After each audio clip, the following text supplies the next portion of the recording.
Hi అండి. ఈ చెట్టును చూడగానే మీరు మీ ప్రాంతాలలో ఎక్కడో చూసి ఉన్నట్టు ఉంది కదూ. ఇవి కొండ ప్రాంతాలలో ఆ ఆవరణలో మాత్రమే ఎక్కువగా కనిపిస్తూ ఉంటాయి. ఇవి వేరువేరు ప్రాంతాలలో వివిధ పేర్లతో పిలుస్తారు. గ్రామీణ వైద్యులు మరులు మాతంగి చెట్టు అని కూడా కొందరు పిలుస్తూ ఉంటారు.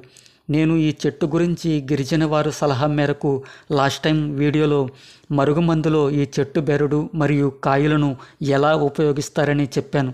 ఇవి ఇలాంటి వైద్యంలోనే కాకుండా చర్మంపై తగిలిన గాయాలకు మరియు జీర్ణ సమస్యలకు, షుగర్గ్రస్తులకు ఈ చెట్టు వేర్లు లేదా బెరడును కషాయం రూపంలో కానీ పౌడర్ రూపంలోనూ తయారు చేసి ఆయుర్వేద నిపుణులు వైద్యంలో ఉపయోగిస్తారు.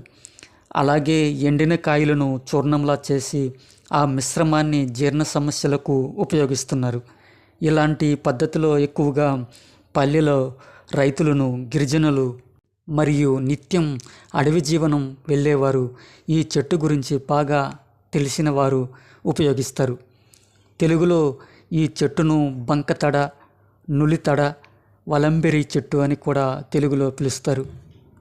సంస్కృతంలో ఆవర్తిని, మృగశృంగ, బలమురి అని ఇంగ్లీష్లో ఇండియన్ స్క్రైబ్ బొటానికల్ స్టెర్క్యులియాసి కుటుంబానికి చెందినవి. హిందీలో మరూర్ పహలి అని కూడా పిలుస్తారు.